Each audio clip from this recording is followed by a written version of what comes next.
So talking about vulnerabilities come from all sorts of online usage and all sorts of social media.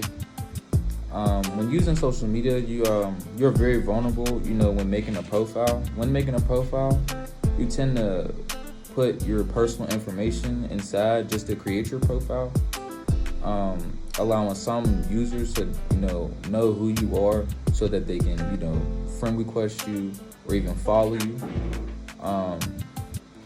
There's other vulnerabilities such as pictures being posted. Some pictures are often used when posting a picture, given a GPS location within the picture, within the code of the picture, to allow people to know where you are.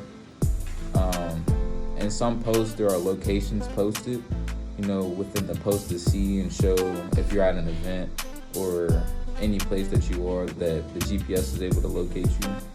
Emails and scams are a vulnerability. You want to be careful with emails and scams.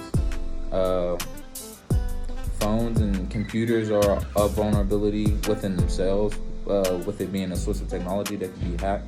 Bank accounts want to have complex passwords, and as well as when coming to bank accounts, you want to be sure to have multiple passwords, or even on phones and computers to have multiple passwords. And my partner will give a deeper explanation into more ways to secure your online usage.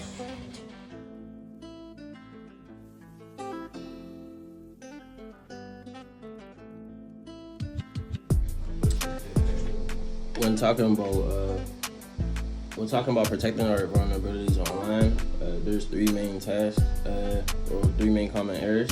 There's human vulnerabilities, process vulnerabilities, and operating system vulnerabilities. And these are like different ways that we could protect ourselves from these type of vulnerabilities. Operating system vulnerabilities are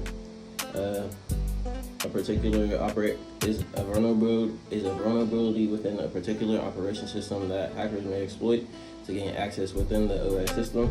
Examples can include super user accounts that may exist in some OS systems, installed and hidden backdoor programs. There also are human vulnerabilities, which come to this is the weakest form of mistakes / errors that happen in protecting ourselves. Users are easily exposed to sensitive data, create exploitable access points for attackers and for disruptive systems. Users are common a dummy, so when they come to using their technology, they really don't know how to use it the correct way, hopping on the wrong networks. There's also process vulnerabilities. Some of these vulnerabilities can be created by different processes. One example would be weak passwords.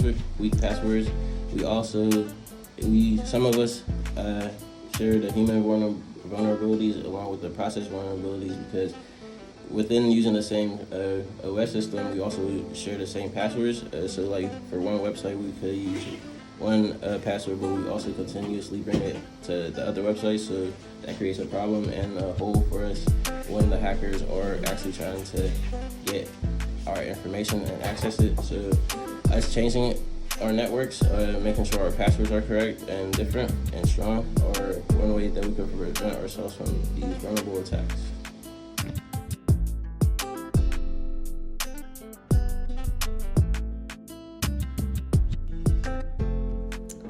My group and I decided to make a security program that helps protect at all times, makes the internet more child-friendly. But our main objectives were to keep the personal information personal and to limit the amount of text that you get. How we plan on doing this is by making a mandatory complex password. It's a must. A two-step authentication and a secondary password just in case somebody gets a hold of the first one. To help you from getting the attacks, I will most likely recommend you using different complex passwords for different things, and always use an antivirus software. How we will help you with our software: we will run our program often to ensure that there's no bugs. I will use it personally to make sure I stay updated on what's going on. And we will always have surveys to make it easy for you guys to communicate with us whenever there is something going wrong.